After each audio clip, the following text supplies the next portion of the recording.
ആകാശത്തോളം ഉയർന്നിടുന്ന സ്തോത്രഗീതം ഏറ്റുപാടിടാം.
അൾത്താരയിലെ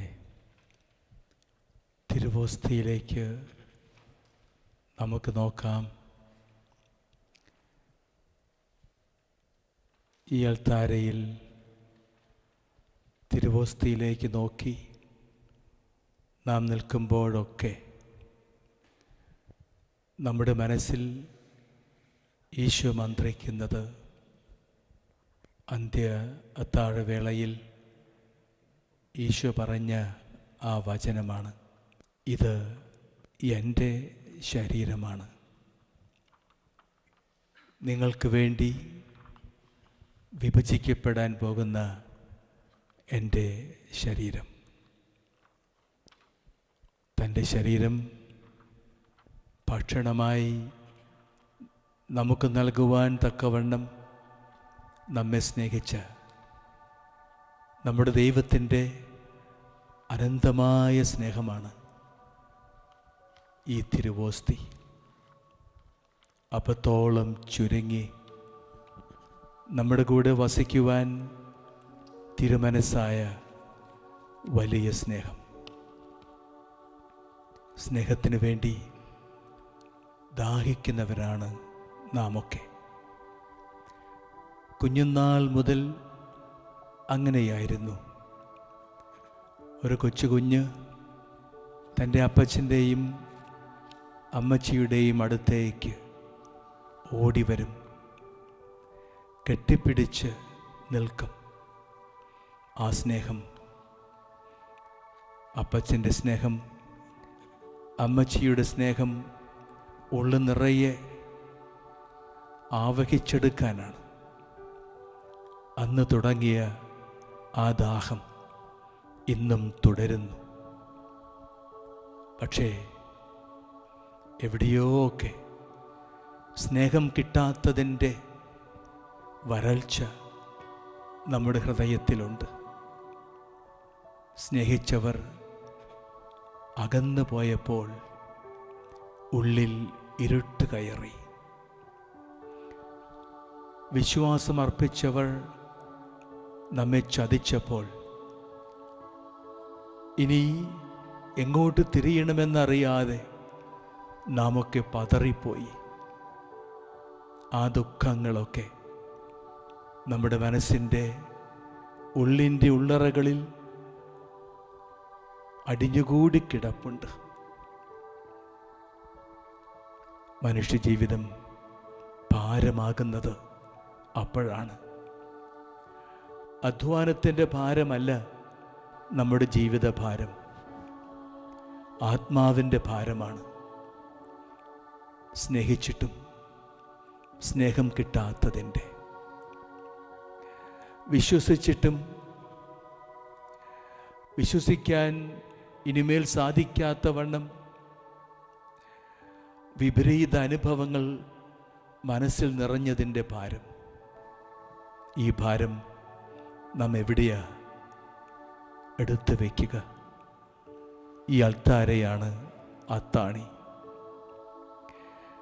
ഇവിടെ തിരുവോസ്തിയിലേക്ക് നോക്കി നിൽക്കുമ്പോൾ വീണ്ടും ഈശോ നമ്മോട് ഹൃദയത്തോട് മന്ത്രിക്കും. അധ്വാനിക്കുന്നവരെ, ഭാരം വഹിക്കുന്നവരെ, നിങ്ങൾ എൻ്റെ പക്കൽ വരുവിൻ, ഞാൻ നിങ്ങളെ ആശ്വസിപ്പിക്കാം. ആശ്വാസവും സമാധാനവും നൽകുവാൻ വേണ്ടിയിട്ടാണ് ദൈവം മനുഷ്യനായി ലോകത്തിലേക്ക് വന്നത്.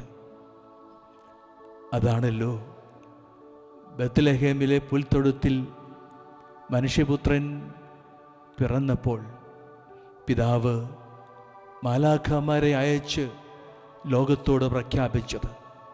ഇതാ സദ്വാർത്ത, മനുഷ്യവർഗം മുഴുവൻ അറിയേണ്ട സദ്വാർത്ത. സമാധാനം. ഭൂമിയിൽ സന്മനസ്സുള്ളവർക്ക് സമാധാനം. അതാണ് ദൈവത്തിൻ്റെ മഹത്വം. ദൈവത്തിൻ്റെ മഹത്വമായി മനുഷ്യ മക്കൾക്ക് സമാധാനമായി മാറാൻ ലോകത്തിലേക്ക് വന്നവനാണ് ഈശോ. ആ കർത്താവിൻ്റെ തൃക്കണ്ണുകളിലേക്ക് നമുക്ക് നോക്കാം. അതിരുകൾ ഇല്ലാത്ത സ്നേഹമാണിവിടെ. നാം ഓടി അകലുമ്പോഴും നമ്മിലേക്ക് ഓടിയടുക്കുന്ന സ്നേഹം. നാം അവഗണിക്കുമ്പോഴും നമ്മെ പരിഗണിച്ചു കൊണ്ടിരിക്കുന്ന സ്നേഹം. ഒരിക്കലും വറ്റാത്ത ഉറവയായി നമ്മിലേക്ക് ഒഴുകുന്ന സ്നേഹം.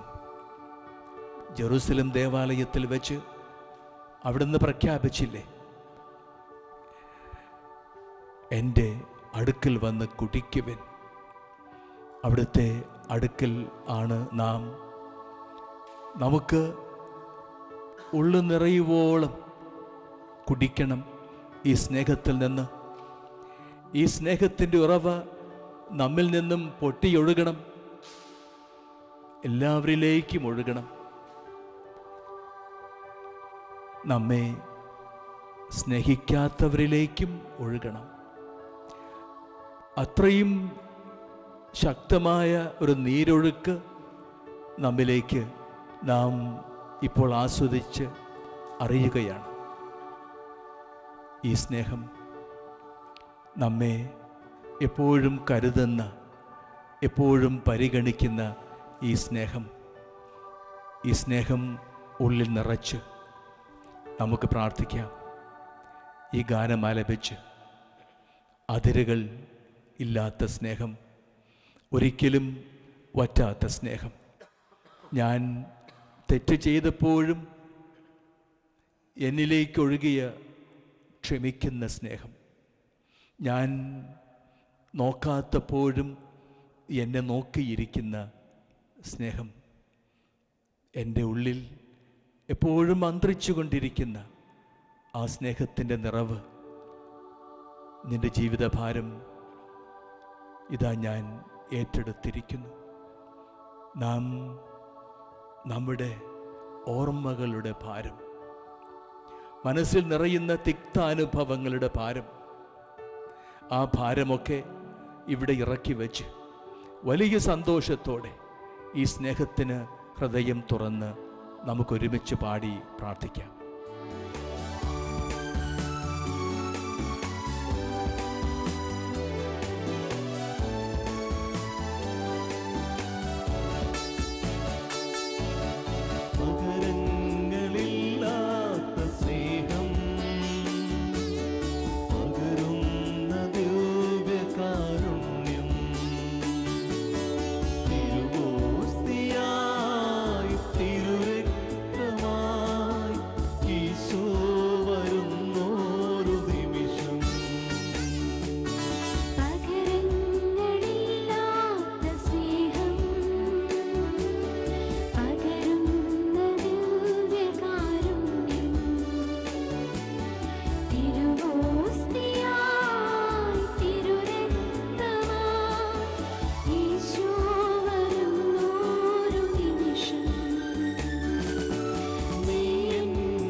ദുഃഖിക്കുന്ന മനുഷ്യനെ സ്വന്തമാക്കാൻ എഴുന്നള്ളി വന്നവനാണ് നമ്മുടെ കർത്താവ്. എനിക്കാരുമില്ല. വെള്ളം ഇളകുമ്പോൾ കുളത്തിലേക്ക് എന്നെ ഇറക്കാൻ എന്ന പരാതിയോടെ തിരിഞ്ഞു കിടന്ന ആ തളർവാദ രോഗിയെ യേശു കൈപിടിച്ച് എഴുന്നേൽപ്പിച്ചുകൊണ്ട് പറഞ്ഞു, നിനക്ക് ഞാനുണ്ട്, നീ എഴുന്നേറ്റ് നടക്കുക. 38 വർഷം വരണ്ടുപോയ ഒരു ജീവിതത്തിലേക്ക് സ്നേഹത്തിൻ്റെ നീരുറവ അവിടുന്ന് ഒഴുക്കിക്കൊടുത്തു. അവന് പുതിയ ജീവിതമായി, അവന് ചലനമായി, അവൻ്റെ ഉള്ളിൽ സന്തോഷമായി. സിനഗോഗിൽ ഒരു മൂലയ്ക്ക് ആരും അറിയണ്ട എന്ന് വിചാരിച്ചു ഈ ദുഃഖപൂർണമായ ജീവിതം അതോർത്ത് വിഷമിച്ച് കീഴോട്ട് നോക്കിയിരുന്നൊരു ചെറുപ്പക്കാരൻ, അവൻ്റെ കൈ ശോഷിച്ചു പോയതാണ്. കൈ ശോഷിച്ചു എന്ന് വെച്ചാൽ ജീവിതം ശോഷിച്ചു എന്നർത്ഥം. ഒന്നും പ്രതീക്ഷിക്കാനില്ല, വിവാഹം ചെയ്യാൻ നിവൃത്തിയില്ല, കുടുംബത്തെ പോറ്റാൻ സാധ്യമല്ല. ഭാവി ഇരുളടഞ്ഞ ഒരു ചെറുപ്പക്കാരൻ. അവൻ്റെ അടുക്കിലേക്ക് ഈശോ ചെന്നിട്ട് ചോദിച്ചു, കൈ എൻ്റെ നേരെ നീട്ടുക എന്ന്. അവൻ കൈ നീട്ടി. ആ കൈ സുഖപ്പെട്ടു. അവന് ജീവിതമായി, അവന് ജീവിക്കാൻ അർത്ഥമായി, അവനുടെ ഭാവിയായി, അവനുടെ കുടുംബമായി. സ്വന്തമാക്കി അവനെ ഈശോ തീർത്തു. ഒരു തളർവാദ രോഗി, ആരാരുമില്ലാത്തവൻ, അവൻ കിടന്ന ആ പായയ്ക്ക് പോലും അവനൊരു ഭാരം. അവനെയും പൊക്കിക്കൊണ്ട് കുറേ പേർ യേശുവിൻ്റെ പക്കൽ വന്നു. അടുക്കാൻ നിവൃത്തിയില്ലാത്തത് കൊണ്ട് മേൽക്കൂര പൊളിച്ച് കീഴോട്ടേക്ക് ഇറക്കി. ശാപഗ്രസ്തമായ ആ ജീവിതം അവനെ കണ്ടപ്പോൾ മനസ്സലിഞ്ഞ് ഈശോ അവനോട് പറഞ്ഞു, എൻ്റെ മകനെ, നിന്റെ പാപങ്ങൾ ക്ഷമിക്കപ്പെട്ടിരിക്കുന്നു. ഇവനാര് പാപങ്ങൾ മോചിക്കുവാനെന്ന് ഫരിസേയർ പെറുപെറുത്തു. അത് കേട്ട് ഈശോ പറഞ്ഞു, എനിക്ക് അധികാരമുണ്ട്. എൻ്റെ പിതാവ് എനിക്ക് നൽകിയ അധികാരം പാപം മോചിക്കാൻ, രോഗം സുഖപ്പെടുത്താൻ, വരണ്ട ഭൂമിയിലേക്ക് സ്നേഹം ഒഴുക്കിക്കൊടുക്കാൻ, ഈ മരുഭൂമിയെ പറുദീസയാക്കി മാറ്റാൻ, അതിനുവേണ്ടി ഞാൻ വന്നിരിക്കുന്നു. അവനോട് ഈശോ പറഞ്ഞു, നീ എഴുന്നേറ്റ് നടക്കുക. അവൻ നടന്നു, തുള്ളിച്ചാടി വീട്ടിലേക്ക് പോയി എൻ്റെ മകനെ എന്ന് വിളിച്ചു. ആദ്യമായി വിളിച്ചതാ. സ്വന്തമായി ആരുമില്ലാത്തവൻ, ആരും സ്വന്തമല്ലാത്തവൻ, ഈശോ അവന് സ്വന്തമായി. പകരം വയ്ക്കാനാവാത്ത സ്നേഹമാണത്, അതിരുകളില്ലാത്ത സ്നേഹമാണത്. ഈശോ അവിടുന്ന് അവസാനം കുരിശിൽ തൂങ്ങിക്കിടന്നപ്പോൾ ആ കള്ളനോട് പറഞ്ഞു, നീ ഇന്ന് എന്നോടുകൂടെ പറുദീസായിലായിരിക്കും.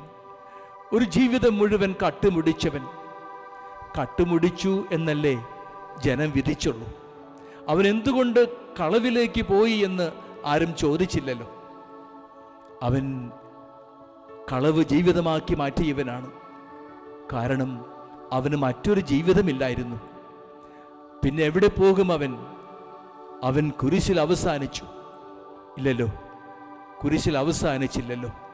ആ കുരിശിൽ നിന്നും അവൻ പറുദീസായിലേക്ക്, യേശുവിൻ്റെ കൂടെ ആദ്യമായി പറുദീസയിലേക്ക് പോകാൻ തെരഞ്ഞെടുക്കപ്പെട്ടവനായി ആ ഭാഗ്യപ്പെട്ടവൻ. നാഥ, ഇതാ ഞാൻ നിൽക്കുന്നു അങ്ങയുടെ തിരുമുമ്പിൽ.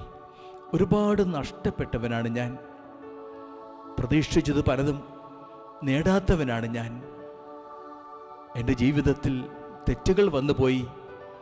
തെറ്റുകാരനാണ് ഞാനെന്ന് എല്ലാവരും എന്നെ വിധി എഴുതി. എന്തുകൊണ്ട് തെറ്റ് ചെയ്തുവെന്ന് ആരും ചോദിച്ചില്ല.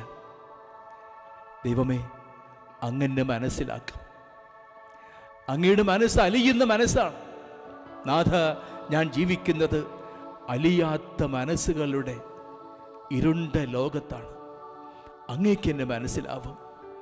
ഇതാ ഞാൻ എൻ്റെ ജീവിതഭാരം അങ്ങയുടെ തിരുമുമ്പിൽ ഇറക്കി വയ്ക്കുന്നു. മറ്റാരും എന്നെ പരിഗണിക്കാനില്ലാത്തപ്പോഴും അങ്ങനെ നോക്കിക്കൊണ്ടിരിക്കും എന്നെനിക്ക് ഉറപ്പുണ്ട്. അങ്ങ് നൽകുന്ന ഈ ഉറപ്പാണ് എൻ്റെ ജീവിതത്തിൻ്റെ രഹസ്യം. എനിക്കിനി ഒരു ജീവിതമുണ്ടെങ്കിൽ അത് അങ്ങേക്ക് വേണ്ടിയാണ്. അതല്ലേ പൗലോസ്ലീഹ പറഞ്ഞത്, എനിക്കുള്ള ജീവിതം അങ്ങേക്ക് വേണ്ടിയാണ്, ബാക്കിയുള്ളതൊക്കെ ഉച്ഛിഷ്ടമായി ഞാൻ തള്ളിക്കളയുന്നു. കർത്താവേ, ആരൊക്കെ എന്നെ തള്ളിക്കളഞ്ഞാലും, ആരൊക്കെ എന്നെ പരിഗണിച്ചില്ലെങ്കിലും, എവിടെയൊക്കെ ഞാൻ തെറ്റി വീണാലും, പാപത്തിൻ്റെ ചെളിക്കൂണ്ടിൽ വീണ് ഒരു വൃത്തികേടായി ഞാൻ മാറിയാലും, അങ്ങ് എന്നെ മാറോട് ചേർക്കും. എൻ്റെ ഹൃദയത്തോടങ്ങ് മന്ത്രിക്കും, നീ എനിക്ക് വിലപ്പെട്ടവനാണ്, ഞാൻ നിന്നെ സ്നേഹിക്കുന്നു. ആ സ്വരം ഞാൻ കേൾക്കട്ടെ. എല്ലാം ഞാൻ തുറക്കുന്നു അങ്ങയുടെ തിരുമുമ്പിൽ.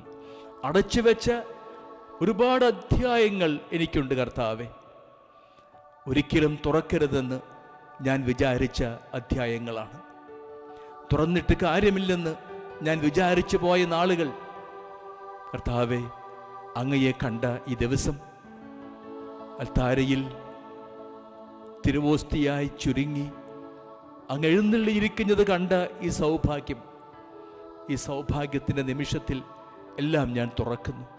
പൂർണ്ണമായി ഒന്നും മറച്ചു വയ്ക്കാതെ അങ്ങേ തിരുമുമ്പിൽ ഞാൻ കുമ്പസാരിക്കുന്നു. എല്ലാം ഞാൻ തുറന്നു വയ്ക്കുന്നു. എൻ്റെ പാപങ്ങളും എൻ്റെ പാപത്തിൻ്റെ വഴികളും എൻ്റെ പാകപ്പിഴകളും എൻ്റെ ശാപങ്ങളും എന്നെ ശപിച്ചവരെയും എന്നെ തകർത്തവരെയും തകർച്ചയുടെ ദുസ്സഹമായ അനുഭവങ്ങളും ഇതാ ഞാൻ കാഴ്ചവെക്കുന്നു. പൂർണ്ണമായി കർത്താവേ, അങ്ങയുടെ കരങ്ങളിലേക്ക്.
ജീ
കർത്താവേ, ഞാൻ പൂർണ്ണമായി എൻ്റെ ഉള്ള് അങ്ങയുടെ മുമ്പിൽ തുറന്നു.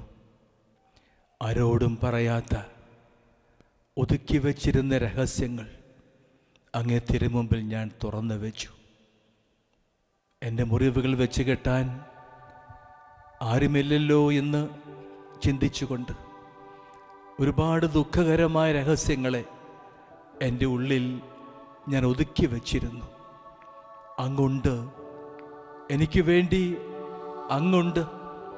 അങ്ങൻ്റെ സ്വന്തമാണെന്ന് ഞാൻ തിരിച്ചറിഞ്ഞ ഈ നിമിഷം അങ്ങ് നല്ല ഇടയനാണ്.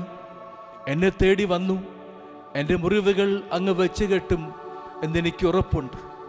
ഞാൻ തുറക്കുന്ന കർത്താവെ, എല്ലാം ഏറ്റു പറയുന്നു. അങ്ങനെ തള്ളിക്കളയില്ല. എൻ്റെ പക്കലേക്ക് വരുന്ന ആരെയും ഞാൻ തള്ളിക്കളയില്ല എന്ന് അങ്ങേ വാഗ്ദാനം ഞാൻ ഓർക്കുന്നു.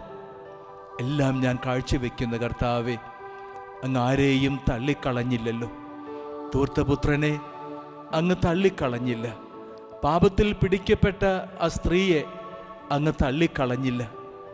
ആരെയും അങ്ങ് തള്ളിക്കളഞ്ഞില്ല. അങ്ങേ പക്കലേക്ക് വന്ന കുരുടനെയും മുടന്തനെയും അങ്ങ് തള്ളിക്കളഞ്ഞില്ല. കുഷ്ഠരോഗിയെപ്പോലും അങ്ങ് തള്ളി മാറ്റിയില്ല. എല്ലാവരെയും ഹൃദയത്തോട് ചേർത്ത് ആശ്ലേഷിച്ചു. അവരിലേക്കൊക്കെ സ്നേഹം പകർന്നു. ആ സ്നേഹം കാഴ്ചയായി, ചലനമായി, പുതിയ ജീവിതമായി അവരിൽ നിറഞ്ഞു. ഇതാ ഞാൻ അങ്ങേ തിരുമുമ്പിലേക്ക് വന്നിരിക്കുന്നു. അങ്ങിൽ നിന്നും ജീവജലം എന്നിലേക്ക് ഒഴുകിയെത്തും എന്നെനിക്കുറപ്പുണ്ട്. ഞാൻ അങ്ങയെ സ്തുതിക്കുന്നു കർത്താവെ. അങ്ങ് നൽകുന്ന സ്നേഹമോർത്ത് ഞാൻ അങ്ങയെ വാഴ്ത്തുന്നു. നമുക്ക് അവിടുത്തെ സ്തുതിക്കാം, എല്ലാം സമർപ്പിക്കാം. എല്ലാം സമർപ്പിച്ച് കർത്താവ് ഏറ്റെടുത്ത് നമ്മെ ആശ്ലേഷിക്കുന്ന നിമിഷമോർത്ത് നമുക്കവിടുത്തെ വാഴ്ത്താം. യേശുവേ സ്തോത്രം. കർത്താവെ, അങ്ങേക്ക് നന്ദി. അങ്ങൻ്റെ ദൈവമാണ് കർത്താവെ. അങ്ങയെ ദൈവമെന്ന് വിളിക്കാൻ എനിക്ക് എത്രയോ വലിയ സന്തോഷം. എൻ്റെ സന്തോഷം മുഴുവൻ അങ്ങിലാണെന്ന് ഞാൻ തിരിച്ചറിയുന്നു. ആരൊക്കെ എന്നെ തിരസ്കരിച്ചാലും അങ്ങനെ കൈക്കൊള്ളുമെന്ന് ഉറപ്പോടുകൂടെ ഞാൻ അങ്ങയെ സ്തുതിക്കുന്നു. യേശുവേ സ്തോത്രം. യേശുവേ നന്ദി. അങ്ങേക്ക് ആരാധന കർത്താവെ. അങ്ങേക്ക് സ്തുതിയും സ്തോത്രവും. അങ്ങയുടെ സ്നേഹമോർത്ത് ഞാൻ അങ്ങയെ വാഴ്ത്തുന്നു. ഹല്ലേലൂയ പാടി ഞാൻ അങ്ങയെ സ്തുതിക്കുന്നു. യേശുവേ സ്തോത്രം. യേശുവേ നന്ദി. Hallelujah, hallelujah. കർത്താവെ, മാലാഖമാരുടെ കൂടെ ഞാൻ അങ്ങയെ സ്തുതിക്കുന്നു. രോഗം സുഖപ്പെട്ട എല്ലാ നല്ല മനുഷ്യരോടും കൂടെ ഞാൻ അങ്ങയെ സ്തുതിക്കുന്നു.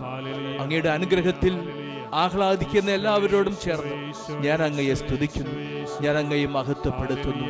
എനിക്ക് പുതിയ ജീവിതം നൽകിയ അങ്ങയുടെ മഹത്വം, അങ്ങയുടെ വലിയ സ്നേഹം, ആ സ്നേഹമേറ്റു പറഞ്ഞ് ഞാൻ അങ്ങയെ സ്തുതിക്കുന്നു.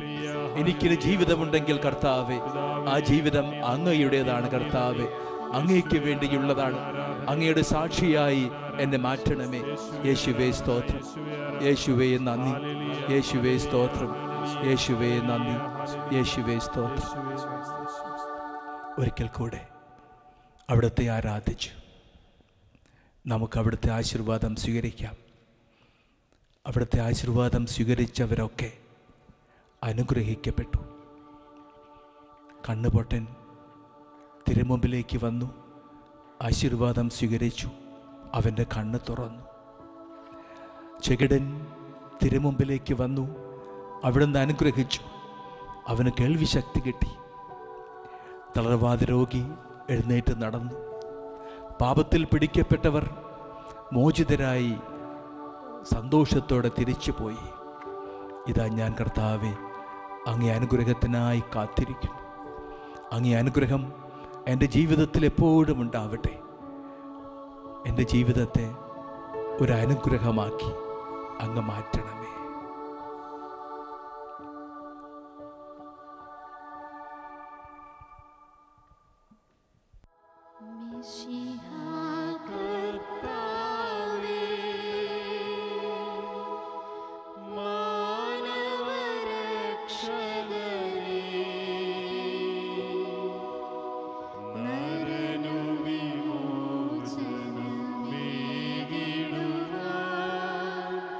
നരനായി വന്നു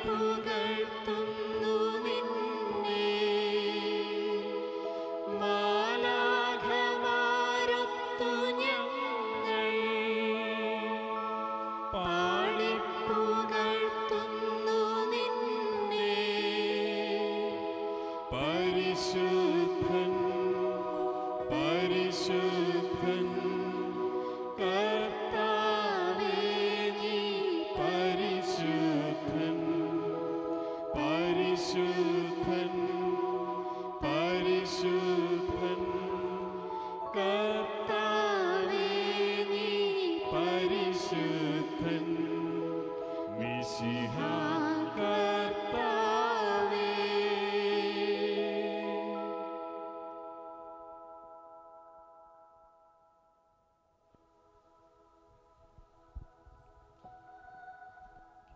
പരിശുദ്ധ പരമദേവികാരുണ്യത്തിന് എന്നേരവും ആരാധനയും സ്തുതിയും പുകഴ്ചയും ഉണ്ടായിരിക്കട്ടെ. പരിശുദ്ധ പരമദേവികാരുണ്യത്തിന് എന്നേരവും ആരാധനയും സ്തുതിയും പുകഴ്ചയും ഉണ്ടായിരിക്കട്ടെ. പരിശുദ്ധ പരമദേവികാരുണ്യത്തിന് എന്നേരവും ആരാധനയും സ്തുതിയും പുകഴ്ചയും ഉണ്ടായിരിക്കട്ടെ.